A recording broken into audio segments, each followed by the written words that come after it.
guys, have you ever felt like you're wandering aimlessly through life, like some character in a video game? Trust me, I know the feeling. Listen, it's time to hit pause and tune into Beverly Explains It All. Join me as we have candid conversations with guests and friends and talk about everything under the sun. Let's figure out what really makes you tick. If you're curious about life and learning how to enjoy the present, let's go down this road of self-discovery so together we can purposely find your purpose. Allow me to ask the questions you're thinking, introduce you to new ideas, and help you live your best life. Come with me on this journey as Beverly Explains It All. Welcome, everybody, to Beverly Explains It All. I have a fantastic guest for you today, Dr. Tonya Cunningham. Thank you for being here. Thank you for having me, Beverly. Indeed. Okay, so today we are going to touch on a subject that is, honest to God, one of my least favorite subjects, but I have been promising my listeners that, I would discuss it and talk about, and it's something I don't like talking about, but today we're going to discuss grief. Yeah, it's a tough one. So normally on my show, Dr. Tonya, I love to start the guests out with like a quick 10-question icebreaker to like shake off nerves. I kind of need it myself because I'm nervous talking about grief. But if you would join me, do you mind if I ask you a couple of questions? I don't mind at all. Let's go for it. Yay! So they're just yes, no, and if you want to explain more, go for it. But here we are. Do you prefer morning or night? Morning. Okay. Mm-hmm. Do you like televisions or books? Ooh, that's a hard one. Let me see.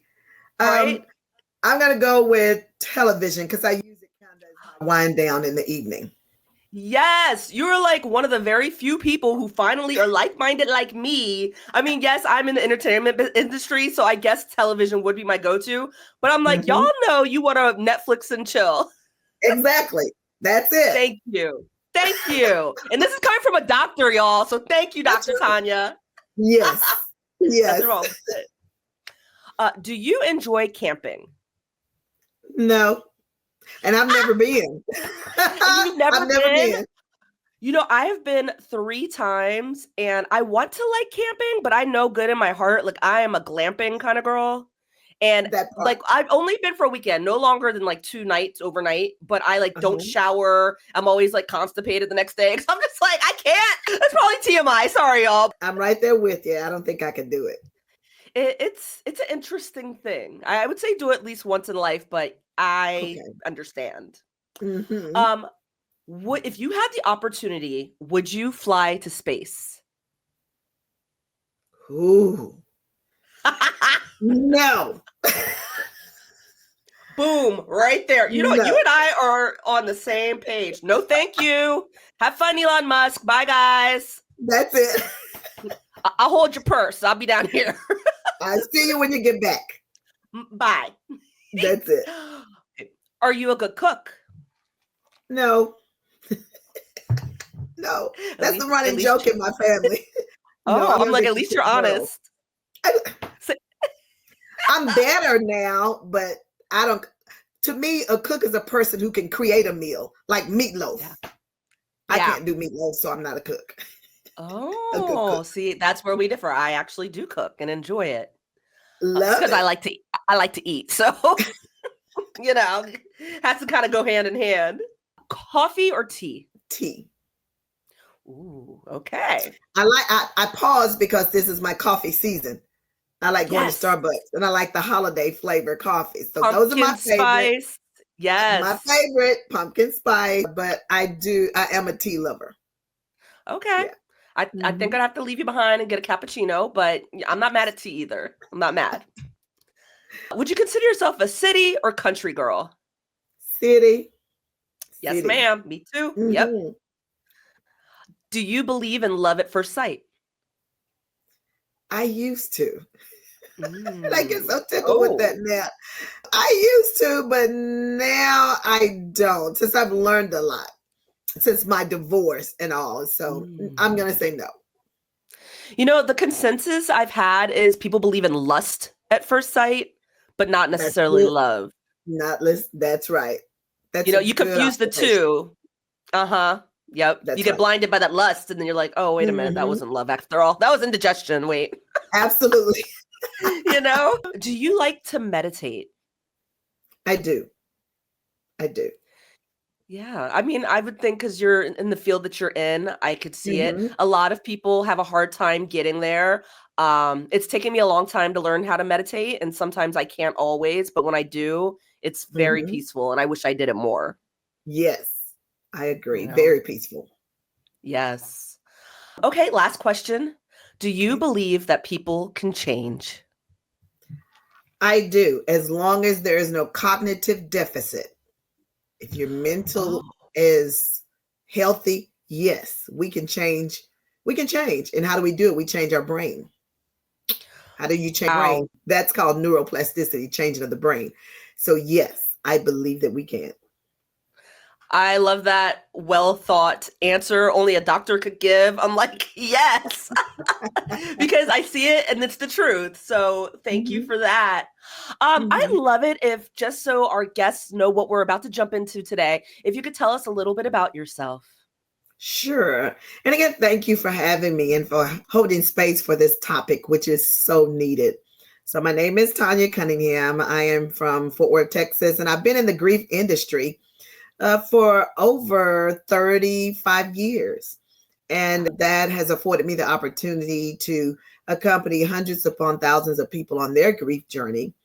And doing so, I realize that most people don't understand what grief is. So now, as a person who's thriving on the other side of grief and just really working through that, I am passionate about helping other people do the same. Well, that is fantastic. I mean, it's certainly a subject that most of us need help with.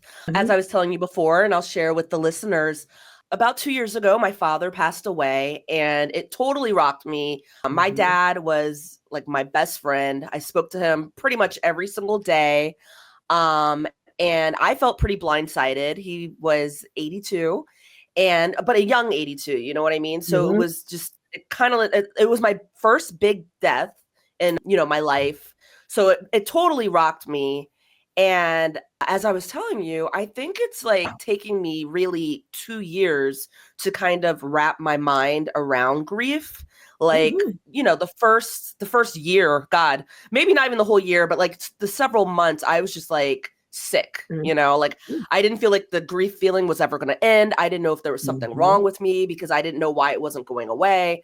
I was like Mhm. bedridden. I was depressed. I didn't feel like doing anything. I didn't eat. And, I think it was like kind of like that for a lot of members of my family because my dad was such a Mhm. rock. As I told you, he was a retired brigadier general. So it feels Yeah. fitting. We're doing this on Veterans Day. And of course, I'm doing Yes. this episode. Yeah, on episode in honor of my father's birthday coming up. But, and I'll speak more as we have our conversation. But I was wondering, like, what motivated you to get into grief counseling and to specialize in this difficult field? It actually started with my desire to be a mortician.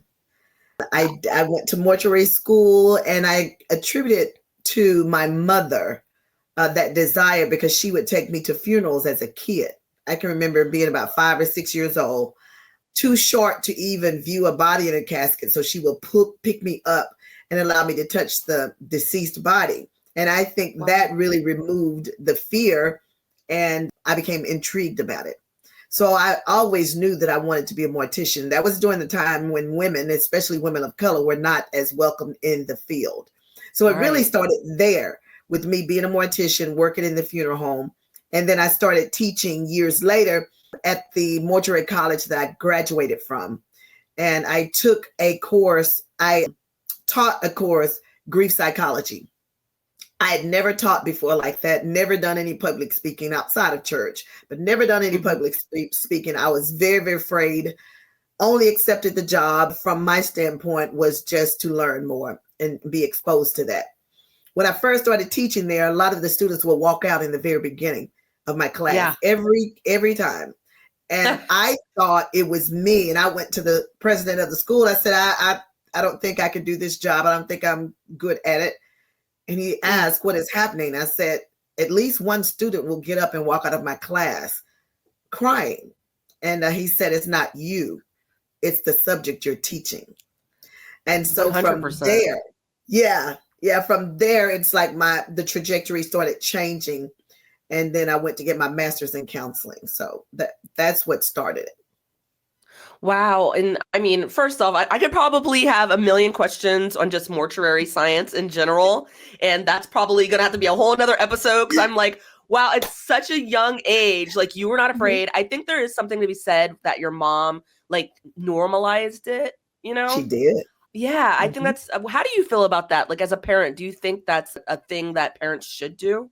Yes, I, and this is not a plug. I'm just using an example of, I authored a children's book and coloring book earlier this year because I kept getting adults asking, do you have anything for children? Do you have anything for children? Yeah. If we can teach our children about grief, that will help them to grow to be emotionally stable and be able to handle life issues, because it's going to happen. The sad thing is, you want to be the teacher or get them exposed to it, connect them with resources, because if you don't, something could happen in their schools. Now we have school shootings all over the place. Yeah, their little friends are dying. So yes, I think that is something that we need to do. And children are resilient. They really are. They bounce back quicker than we do as adults. That is very true. I mean, I wish I had that young mind. It's just interesting because it's like, I feel like a lot of children don't learn about death until it's actually happening. Absolutely. So, I mean, I know as a child, like, I don't remember my first experience with death, but I just remember specifically, and I told you, I remember crying and throwing a fit because my mom wanted me to go to my uncle's funeral. And I was like, I don't want to go. And my parents and my siblings were like, you are such a brat. Like, what is your problem? And I was just like, who wants to go to a funeral? Like, I don't want to. And obviously, as an adult now, I realize how insensitive that is. But maybe if it was like more normalized, I guess, for me as a child. But I also, I don't know if I had a block, because even as an adult, I would say right before my father passed, I would not even talk about death. If people were talking about it, I would walk out the room. Yeah, it's just, it's not really a subject that I enjoy. I don't think many people do. I do. Except you. You are the exception. I'm like, wow. Because I'm just going back thinking about mortuary. I think I'd probably pass out. And just for many different reasons, like, I can't even handle it. Like, when my father passed and everybody went into the room to see my dad before he was cremated, I wouldn't do it because one, I kind of wanted the last memories that I had of him to be those memories. But also, like, I've never seen a dead body, and I don't think I will in my lifetime, to be quite honest. Well, I guess I have, at a funeral, but it's that difficult for me. And maybe having this conversation now will help me through it. Well, hopefully it does, but totally understandable as to why you don't at this moment. Thank you. Well, can you explain exactly what grief is and also what its purpose is for and how it differs from sadness? Because there is a difference. Grief is an internal, emotional, and chemical response to any loss, not just death loss.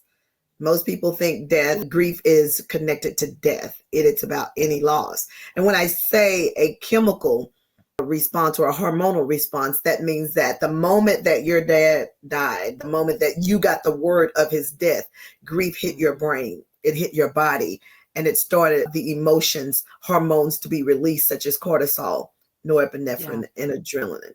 So that's what grief is. It's what we feel on the inside due to any external loss. Now, grief and mourning are not the same. Mourning is what happens on the outside of you. It's that external expression of the grief that's on the inside. So when a person is actually crying, or when they're journaling, or whatever it is that they're doing externally, that's where the healing comes from. The recovery comes from. It's what I call participating in your healing, because I don't know, are you old enough to have heard this concept of a person grieving themselves to death? Yes, I've heard that. Yes. Yes. And the reason that happens is, I just explained what grief is. It happens on the inside. And if we don't get it out by way of talking, journaling, walking, where is all of that grief going? It's staying on the inside of your body, going to the cellular level and making you sick.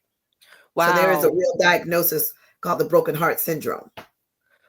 And I think I can attest to it because I just remember there were days like I would just throw up and, I wasn't really talking about it. Like I knew I had that feeling of like depression and I knew I was grieving. I just didn't know how to express it. So it wasn't coming out. And I guess my body was like, no, it's going to come out one way or the other, Bingo. Yeah. And I'm like, how am I throwing up? Like I didn't even eat, but it was just like something had to get out of me. Because grief has to be experienced emotionally, behaviorally, mentally, physically, and spiritually. So your body was responding to trauma on the inside. Your dad's death was a major traumatic event for you and your family. So your body felt that and then it responded. It's called a somatic response when it's in your body. Wow. It's just really deep and interesting, like how grief can set in so many different ways and you don't even realize it, Right. You had a part B and a part C. What was the part B and C of that question? Yes, part B is what is the purpose of grief and how does it differ from sadness? Well, its purpose, grief is a teacher if we will allow it. It can teach us much about ourselves because when you go through a transition like you have, it changes who you are. You're not the same person. Now, many people don't like that because for the most part, as human beings, we're creatures of habit. We like what we like when we like it. Don't come changing anything. Yes, and I was good. I was good, y'all. I'm like, I didn't need to be changed. I was okay with the way everything was going. So its purpose is to help us to heal from a life transition, such as a loss. And how is it different from sadness? Elizabeth Kubler-Ross, she was one of the pioneers in the grief industry, and she coined the 5 stages of grief, denial, anger, bargaining, depression, and acceptance. Yeah. You know those? Yeah. Yeah. So a part of one of those stages, and of course, I have to give this disclaimer. She founded this concept by following people around who were terminally ill. Once they died, she said, or her theory was that it's not applicable to the survivors once the person dies. I disagree, but I have to say that just in case a clinician may see it and say, oh, we don't use Kubler-Ross after a person dies. I do, because that's where I see people. Okay. I was literally going to ask you. Yes. Yeah. Yep. So depression is a part of that. Now, when we hear the word depression, it's a part of the grief process. May not be a part of every grief process because not all grief is traumatic. Some people are dealing with trauma and grief. Some people are just dealing with grief. But that depression, from a grief standpoint, is just sadness. That's all it is. It's just sadness. Like that deep, dark, that deep sadness. Yeah, because I feel like, of course I've been sad in my life. But when I was grieving, it felt like that sadness was never going to go away. That's right. That's because it was not your norm to even embrace it beforehand. Yeah. So it was foreign to you. And your body and mind was rejecting that. That's why they call it denial. A healthy brain rejects death, grief, and dying. Like you may pick up the phone to call him because you're talked every day. So you probably did that quite a bit. Because your brain was still trying to wrap itself around the fact that my father's not here. Right. And also the shock of it all. Like I told you, though he was 82, he was a young 82. And literally that morning, he had texted our whole family in a group text just saying, look out for Christmas tickets because Christmas is around the corner. And the last conversation I had with my dad, I was calling him and he was driving. And I just remember him saying, like, let me talk to you tomorrow because I'm driving. And I remember saying, okay, Dad, like, I'll talk to you later. And that's also like one of the last thoughts that I had because we didn't say goodbye. Of course I said I love you, but the I'll talk to you later, like that kind of gave me comfort throughout. Well, when I was at the place where I could even acknowledge the comfort, this happened. Yes. So it's interesting just thinking of the sadness because I was like, is it ever going to go away? And that's a common response. Yeah. Speaking of that, I'm wondering how long does the grieving process normally last?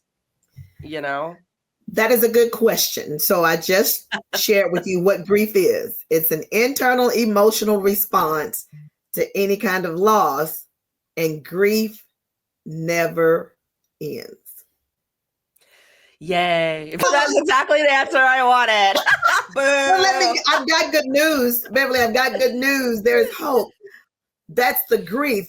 It's an emotional response because Queen Elizabeth taught us, she said that grief is the price that you pay for love.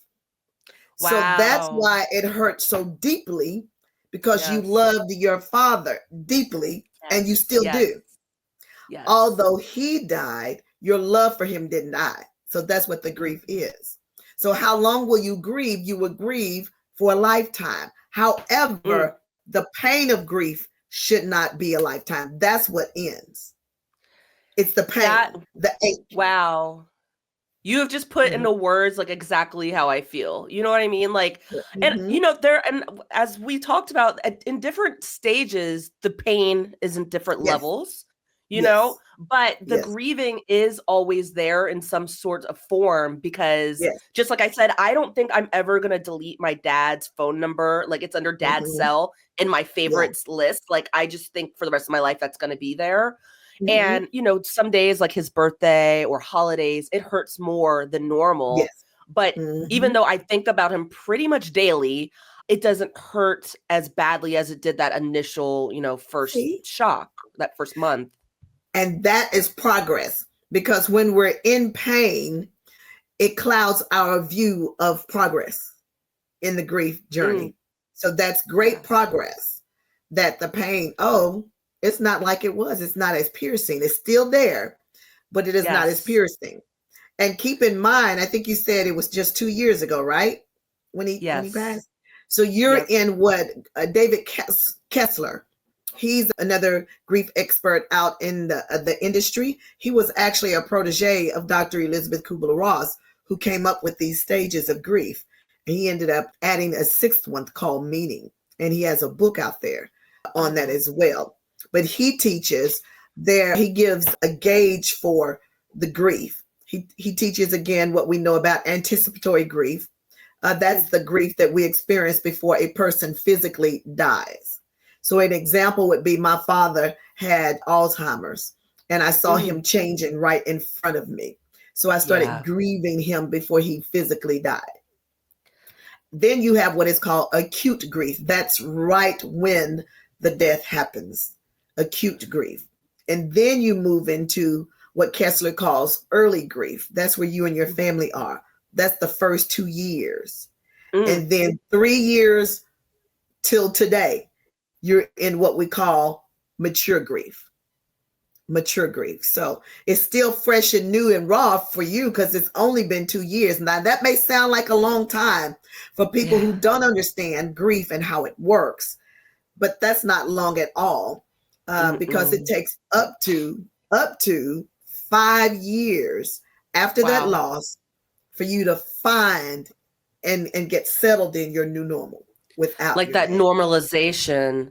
Yeah. Absolutely. 2 years, it does sound like a long time, but in the grand scheme of things, I'm still like, oh wait, my dad's not going to be there Christmas. You know what I mean? Right. Like, oh yeah, Thanksgiving, my dad's not going to be there. Like, my brain is not quite there yet. That's right. That's right. And you have to when I talk about that, participate in the healing, that means you're allowing yourself to process and feel and getting the necessary help that you need to pull you out of that. Because when we don't do that, that's how people get stuck in their grief. And that is where I thought I was going to be like all of my life. I was like, I'm just never going to leave my bed, and this is my new home now. And I was just like, well, what are you going to do? But, you know, the sun does shine again, and I guess your body adjusts through that grieving process. It does. It does. Can you tell me and my listeners some common misconceptions about grief? One huge one is that only certain people grieve.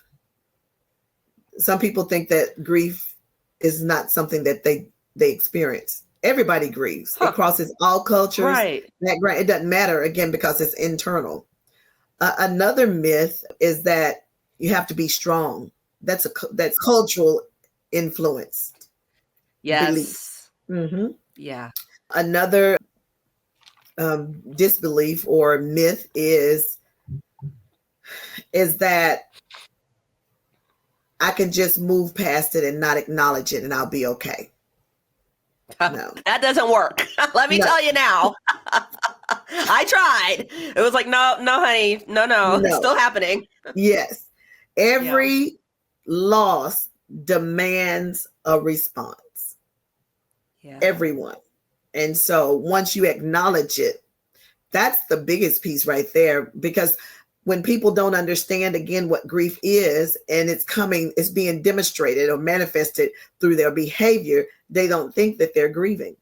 I said that's a grief response. Some people choose to use substances. It's a coping mechanism. Yeah. Mm-hmm. Trying to push that grief and that delay that feeling. Yes. Mm-hmm. I mean, like I told you previously, and I haven't really shared with the audience, but that morning that I actually called my dad and he didn't answer. So I called my mom and my mom was like, "Oh, your dad didn't answer." And she was like, "I was calling him earlier and he didn't answer me." And I was like, "Oh, you guys are so funny calling each other on the phone and you live together." And she was like, "No, I was like calling him from downstairs." So already that felt like a little off for me, because my dad was the type, like, you know, if you call, he's answering on the first ring. If you call him, he answers like immediately. So I was like, okay, like that's interesting. And my mom's, I could hear her like rushing. It sounded like she was rushing going towards the steps, like maybe going upstairs towards my dad's man cave. And I was just like, okay, like I was still calm, like, all right, whatever. And she's like, you know, I'm going to call you back. And I was like, all right. You know, she's like, I'm going to check on your dad. I'm like, okay. And it was just the weirdest feeling though. Like my friend's father had passed away maybe the week before. And I just remembered feeling this like overcoming sense over me that I was just like, you know, if my dad passes away, I'm going to be okay. Why I had that thought, why I had that feeling. Yeah, it was very bizarre. And I was like, I'm just going to be okay. And this is not normal Beverly. Like me, I am like a little princess. I am a daddy's girl. Normally I'd be like, God, no, I'm not going to be okay. Like, I don't even know, like, but something told me like, I'm going to be okay. So I remember vividly, like I went downstairs and I got a smoothie and I came back upstairs, sat at my computer, and my mom called me, and just the shock of it all, she was like, Beverly, I think your dad's dead. And just out of like instinct or whatever, I was like, are you kidding me? Like nothing was hitting me right. Like the process wasn't happening. Shock. And I was like, Mom, shock. And I'm like, Mom, like what? Like what's going on? And then she was like, I think your dad's dead. And I'm like, did you call 911? And she's like, no. I'm like, Mom, call 911. And I just remember her saying like, Beverly, I'm scared. And I was like, Mom, I'm calling 911. Like I hung up on her. I'm calling 911 in California. My mom's in Georgia. I'm texting my sister. My sister told me I wrote the craziest text. I don't even remember this part. And I just remember being on the phone with like 911 in California, and they were talking so damn slow. And they're like, you know, ma'am, you have to call, you know, they're being all calm. You have to call Georgia. And my foolish behind, I'm sitting here listening to them instead of hanging up. Like, I'm like, my heart is pounding. I have like all this anticipation. I don't know what's going on. But, you know, all that to say, basically, we were in Georgia about 6 hours later, you know, booked the flight first thing. Yeah, my brother was in Maryland. He flew. He got there first. But just, I think the grieving process started as soon as I started packing. And I probably didn't know it because I felt like shock. True. It actually started when Mom said, I think he's dead. Wow. That's why your body went into survival mode, your nervous system. Yes. Fight or flight. 100%. Yes. Yeah. That's when it started. Yes. I mean, I remember that intense feeling of the pounding, because, you know, we still had that glimpse of hope of like, maybe we can get 911 on time. Like maybe it's going to be okay.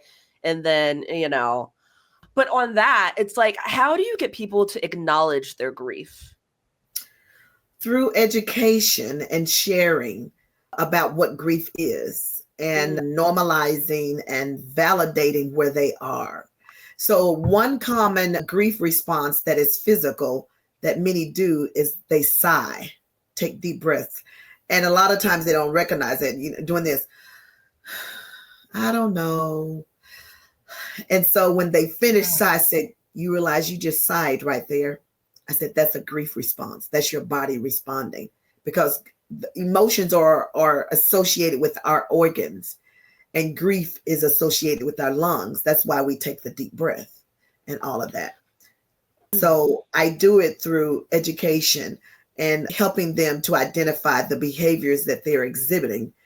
It's a grief response. That's interesting.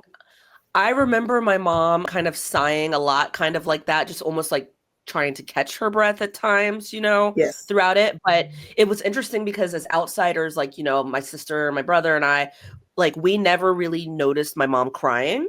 And not to say that she didn't, not to say at night maybe that would happen, but like the outward response, we did not see the grieving. But now you just saying even the sighing, I'm like, I didn't know that was a form of grief. Yes.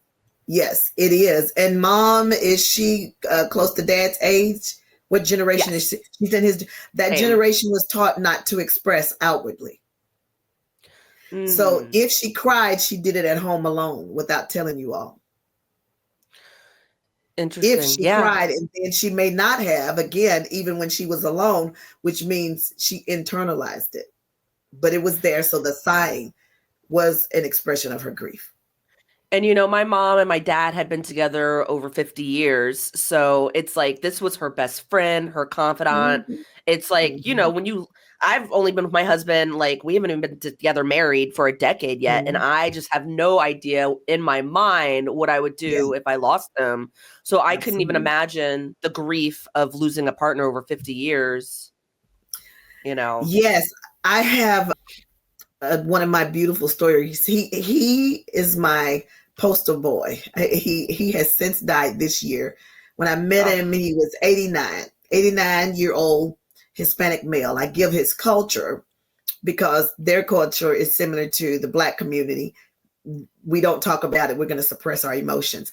He and his wife had been married for 60 years. He was like a fish out of water when she died.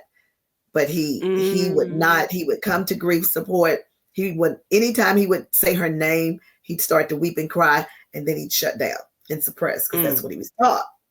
He did that so much he had to go to the ER as because he woke up one morning and couldn't walk. And they took him to the ER, ran a battery of tests. Thankfully, he had a great doctor who was very attentive. The doctor said, everything is fine with you physically. Now, what has happened in your life? And he gave the default answer, like most of us give, nothing. I'm good. Fine. Yeah, fine. And the doctor said, no, your body is telling me something's going on. You're traumatized internally. Has anybody died? And he said, yes, my wife. And so he came back to group after that experience, shared it. So he was temporarily paralyzed because he was dying he was dying of a broken heart because he kept it all in. And he came back to group and he said, young lady, I'm 89 years old. And I was taught men don't cry. So I've never dealt with anything, but I'm really going to apply. That's what I mean, do the work. I'm going to apply everything you're teaching me here. I don't know if you can teach this old dog new tricks, but I'm really going to try. And he did. And he lived 2 to 3 more years. It's incredible. Yes. Absolutely. So the grief on the inside is so impactful. So impactful. Because you can literally die of a broken heart. Yes, ma'am. Yes, that is ma'am. So sad. You can literally die of a broken heart. That's just, wow. I mean, I literally was about to ask you, how does grief differ when someone loses a child, a parent, or a spouse? I mean, I think we're kind of touching on it right now. Yes. Well, it differs because of the relationship is different. Many people will say they had a child to die, but then when the spouse died, or a parent to die, I'll use that, parent died, and then the spouse died. They said, this one hurts more than my mother who died. Why is that? It's because the relationship is different. Interesting. Every relationship is different. Yeah.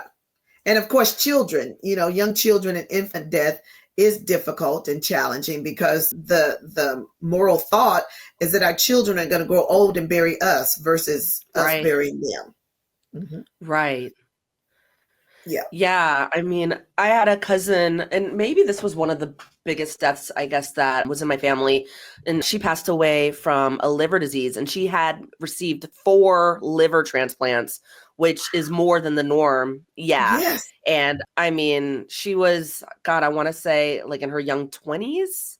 and actually was going to be a neonatal surgeon. She wanted to operate on children, and just fantastic, and that one hit all of us hard, even though, she had been sick for quite, a long time and had received all these transplants. But every time it worked, we were like, everything's fine. And she actually was brave enough and got to the point in her life where she was like, if this one fails, that's it. Like, I want to enjoy the rest of my time. So she was able to do that. And even though this stuff was different than my father, where my father's was completely like blindsided, with her, we knew it was coming. However, it did not make it any easier, That's right.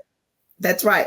So it sounds like you guys with your cousin were able to start experiencing anticipatory grief.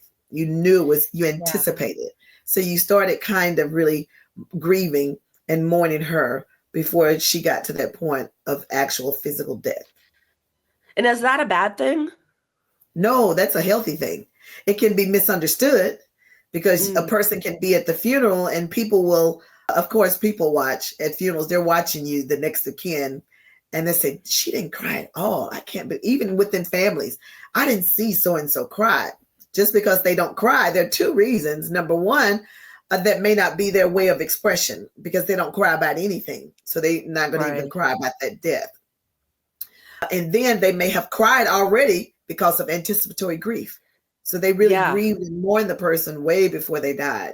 And so that puts them ahead of the game in their grief process. I mean, do you get to the point where you're just like all cried out? Like your tears just kind of dry up in a way? You can, absolutely. Because when people ask, I'm so tired of crying, when is it going to stop? I say, when it's time for you to stop. It will stop. I felt like it was like that with my father. Like just one day, finally, I like stopped. My face was burning. Like my eyes were all bagged up, and I was just like, "Oh my God!" I think like my tear ducts like dried up because I just got to a point where I was like, I can't even cry anymore. I can't even cry anymore. Still had the grief, but couldn't cry. There you go. There you go. Yeah. I mean, this is like a flip side to this last question, but how can people cope with grief after a sudden loss or a trauma, like, an accident or even worse, suicide? Very, very challenging. It's difficult. When you're dealing with a loss, especially a death loss, you want to learn if you're dealing with normal grief or complicated grief. So I'm about to teach you that. Normal grief is when a person is able to process through the emotional experiences that you have in grief. Complicated grief, there are things that can complicate the grief process, such as how the person dies, where they were when they died, if they were young. So these were a few things. If you were away from them, like you were in another state, that impacted your grief as well. They were in a totally different state. So those things can complicate your grief process, especially, so you said homicide, suicide, all of that are examples of complicated grief. So what do you do in that case? In the beginning, the question I'd have to ask, are you the primary person making the arrangements in the beginning? Because if you are, you're dealing with what we call the business of grief before you can even deal with the emotionality of grief. That's hard. So, but I encourage people as much as you can, start allowing yourself to deal with those emotions right at the time of death. Just allowing yourself freedom to just be in a space. And I find that is tough for a lot of people. It sounds easier said than done. No, that's hard. It is very, very hard because we're not used to doing that. Right. One of the encouragements I give people, especially when it's a death loss of a significant person in their life, the best way to honor that person is for you to live well. But you can't live well till you mourn well, meaning mourning is coping. So what does it mean? I've had many clients say, what does that mean to live well? I'm not speaking materialistically. I'm saying that you should live well to the point that you take care of yourself and allow yourself to do things, do life in a way that you did not do beforehand. Yeah. Grief forces us to face some things that needed to have been addressed. Because if you have this current loss, if there are other losses in your life you just suppressed, Guess what's going to happen when you have this current loss? All these other things are going to come up to the surface. And now you have to deal with it all. Right. And I feel like that's when you have a breakdown, you know? Yes, you can. You can in that space. So my encouragement to people who have those intense losses due to, you know, suicide, murder, things like that, definitely seek out professional help to help you navigate this space, because it's going to be a marathon. Grief period is a marathon, but especially when you have those experiences, because usually you have the legal system involved. Yeah. God, I didn't even think about that, because then you have to allow yourself to be present for that, even though you're still grieving over here. Absolutely. That's that business part, having to make decisions, talking to people, closing out accounts. Yeah. I mean, it's so incredibly hard. I will say I don't even want to say lucky. This is like the bad choice of words, but because I'm the youngest in my family, my sister and my brother, and, you know, from my mom, when she was asked, were able to take care of the business. Really, my sister being the oldest. But even the little things she would ask me to do, I don't know if I guess I was just grieving. This is what it is, you know? I kept feeling like I was in shock because I don't remember bits and pieces of the whole process. You know what I mean? I think that's what my brain did to protect me, maybe. Absolutely, it did. But like, I remember. Oh, please say it again. I was saying grief impacts our brain. So the parts of our brain, the frontal part, the frontal lobe is underactive, where our emotions are regulated in the middle is underactive. But the back part of our brain is the fear center that's overactive. So that's why you were able to go in this space of shock really, really quick, because it was heightened. Yes. It was heightened. And it's like when you're going through it, you don't even realize like that's what's happening. Like I thought I was cognizant and aware, but then it's like there's bits and pieces at the funeral home where I'm like, I met the funeral director. I could not point this man out of a lineup today. Like, I'm like, I don't know. I have no idea what this man even looked like. And my sister's like, you were talking to him for a long time. I have no idea what she's even talking about. I'm like, really? I was? That's right. That's right. And I'm okay with that. Like, I don't need to remember that part. So I'm like, I'm okay. Yeah. And just thinking about all of this, and God, my heart goes out to those who had to deal with something traumatic like murder or suicide or, you know, children dying, because it's a whole nother level. But, you know, the holidays are coming up, and this is a tough time for a lot of people who've dealt with loss. I'm wondering how can people cope with grief during the holidays or any other special occasions? Yeah, recognizing that life is different. That's a phrase that I was able to coin when I was going through my losses, because I attempted to spiritualize all my previous losses. So it was a divorce in 2012 that kind of changed that trajectory. So knowing that there is life after loss, it's just a different one. So really being kind to yourself, especially during the holidays. Do what you want to do versus what you think other people expect of you. Such as, if you want to put up decorations, put them up. If you don't feel like it, don't put them up, and be okay with that. Let it be guilt-free. I encourage people to definitely drive your own vehicle if you go to holiday events, so that you can exit when you want. Because when you get there, it sounds like a good idea. I want to go hang out with them. You get there, and then grief shows up. A wave of grief shows up. So driving your own vehicle, delegating duties. You know, if you decide to decorate or whatever, that doesn't mean that you have to decorate unless it makes you feel good. Yes. You want to create a self-care routine. It's going to be vital for you. Creating with positive people as a support system. Releasing your emotions through journaling or through talking. These are all good ways. And just indulge in something new. A lot of people travel now for the holidays, people in grief. They travel. They want to get into a new space. Different than where they are. That's really interesting that you said that, because now, like, the trend, I guess, that my family and I do every Thanksgiving for the past 3 years, we've gone to Las Vegas. And we never went to Las Vegas when my father was alive. That's right. But now, for the past 3 years, that's like what we do. And though Thanksgiving is not the same without my dad, and it's not the same traveling to Vegas, it's brought me some kind of comfort and almost like a routine in a way. Yes, that's a grief move y'all made. Oh wow! Look at us. We didn't even know. You didn't even know that you made a grief move. That was very, very good. Yeah. I stumbled across this lady on Instagram. I think she's called the Traveling Widow, has thousands and thousands of followers, but her bio says, plan to retire with my husband. He dies. Now what? Wow. And so she travels all over the world, and she's traveled so much. Now she teaches people how to do it solo, how to travel solo. Wow. Yeah.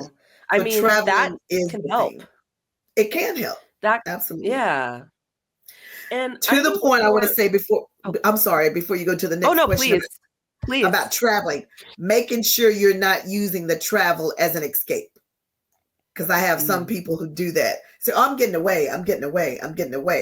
Now it has become an avoidism and escaping. And that's the thing. At least for me, I could not escape grief. Like grief would come find me. Uh-huh. Even if I'm like, I'm just not going to think about it. It was like, no, honey, you are. You are. Exactly. You might just be thinking about it in Hawaii, but you're going to still be thinking about it. Exactly. And I was just going to say, like, I know we talked a little bit before this interview, and you told me your sister had passed, correct? No, my god sister. Yes. Your god sister. She was my god sister. Yes. And that's kind of what last December. And that kind of opened up your eyes with grief going through that, I'm sure. Absolutely it did, because up until that loss, which was last year, as I mentioned to you, I buried my baby mother, father. My mentor was brutally murdered 3 days before my wedding. And I always share that is because he was also my wedding coordinator, and I didn't know anything about the wedding. He was gifting me everything. Gosh. Yeah. Oh my God, I did not know that. Jesus. Yeah. Mm-hmm. So, and you were still able to go on and get married? We did. I think I'm like, okay, I probably shouldn't have done that, but we did. So it was bittersweet, so I'm literally walking down the aisle, smile one moment, and then I'm crying the next. Smile one moment, and then I'm crying the next. Yeah. So, and going from there to the pandemic, I had 9 losses. Oh my 6 Lord. of my family members died of COVID alone in the hospital. 2 family members died of cancer. And I had a friendship to end, a 20-year friendship, longtime friendship. Damn. And my assistant at the time, she said, if you don't go get therapy, I'm going to tell everybody in the world, you teaching grief and you're not applying it. She was like, I'm going to call you out. Because for me, if I was you, I'd be like, I'm therapizing myself. I'm fine. That part. And a lot of people think that we can do that. I had a surgeon share with me. He said a surgeon cannot perform surgery on themselves. We all need someone to be accountable to. Ooh, that's so good right there. So I that's when I got in therapy the very next year. It took me a year to do it. And I've been there ever since. And I just had a therapy appointment this morning. He said, you realize you've been with me since 2021? And I say, yeah, but I've had a lot to unpack and not realizing that. And that's what I was going to ask you too. I mean, actually, this is my last question, but just this has to do with what we're actually talking about, and we can go back to what we're talking about. But I wanted to ask you, what are the signs that someone may need professional help for grief? And, let's start there because I have a little more to it. So what are the signs that someone might need professional help? Like, how did you know, besides your assistant telling you, or did you know? Because like I said, I would have just lied my way through like, girl, I'm a therapist, so step aside. Thank you. Well, I knew I was in it because of the work that I had done to come out of the divorce in 2012. But because of past traumas, my brain was still stuck in the people-pleasing mode. So that's why I wanted to save the world during the pandemic. I was working 7 days a week.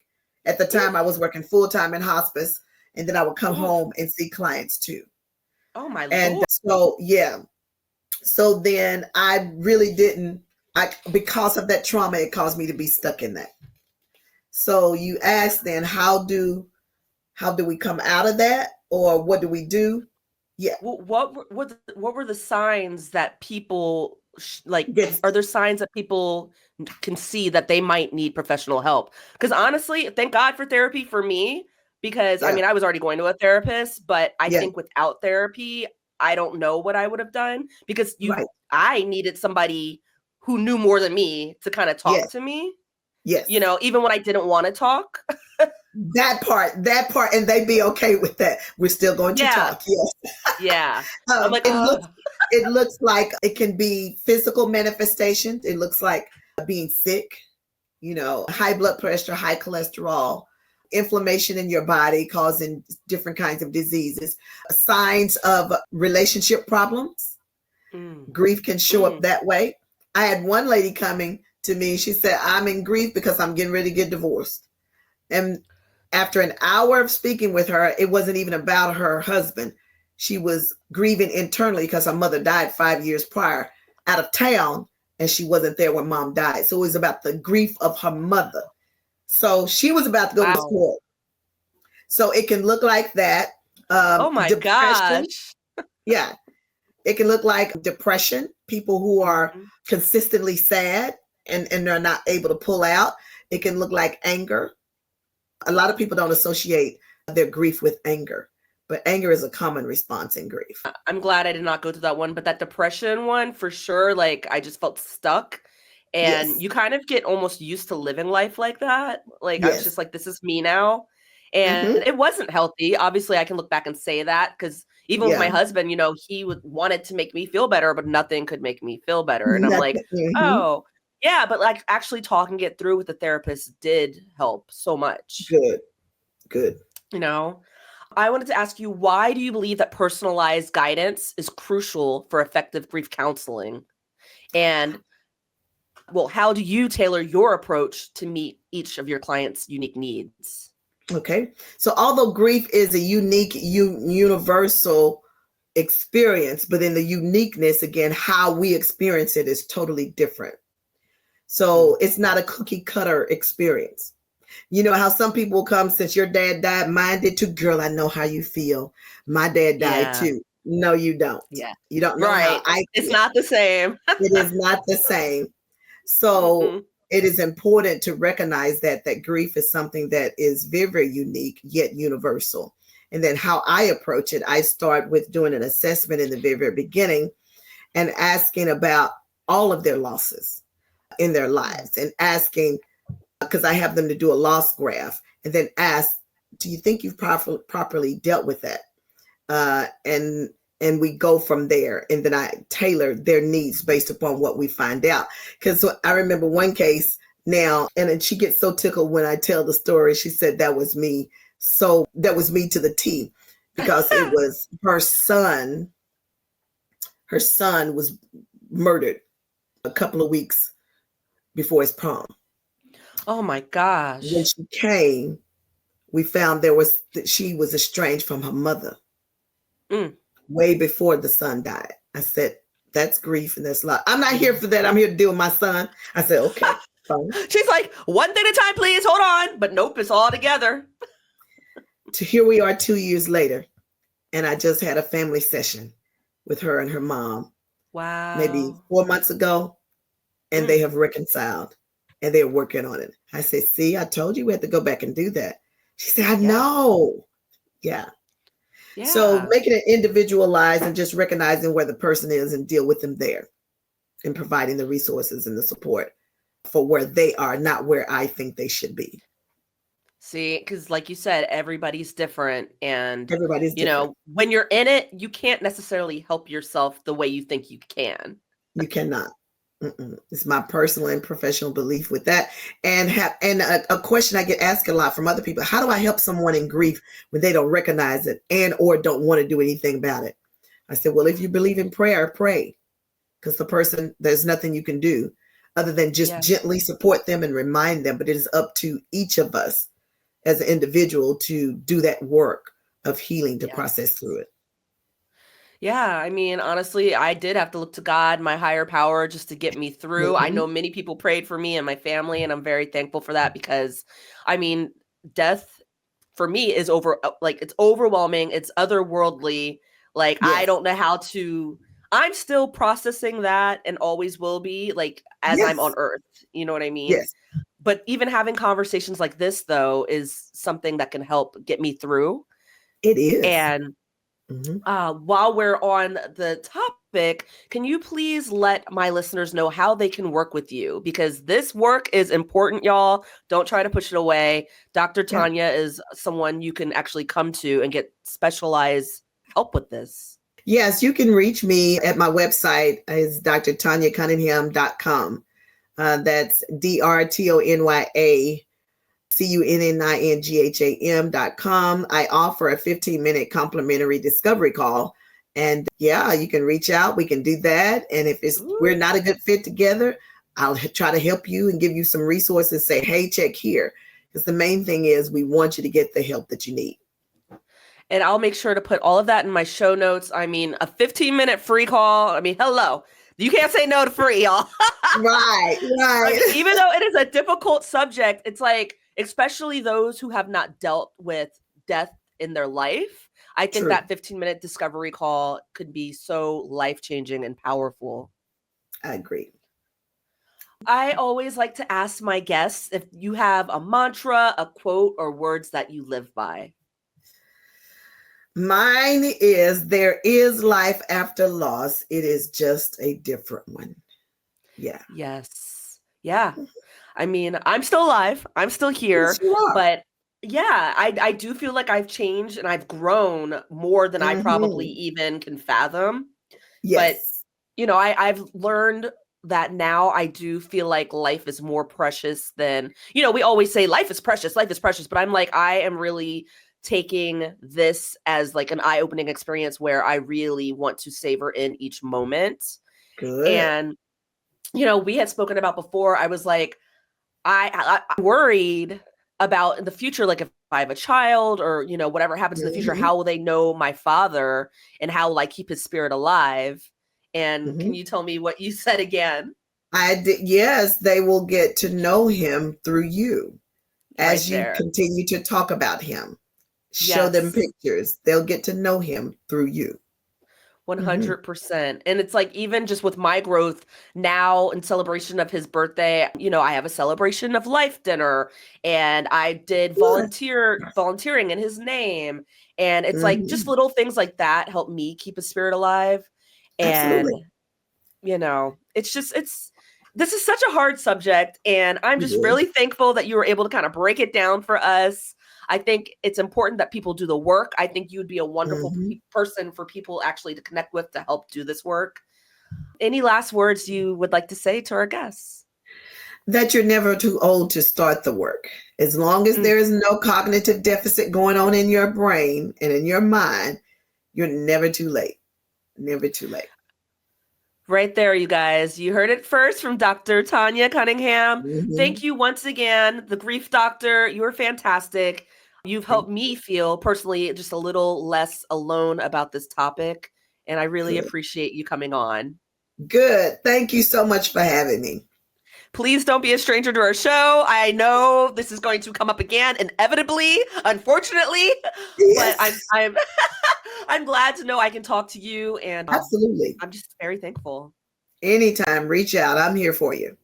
Thank you, Dr. Tonya. All right, guys, this has been Beverly Explains It All. If you want, hit me up in the DMs. We can talk more about this topic. All right.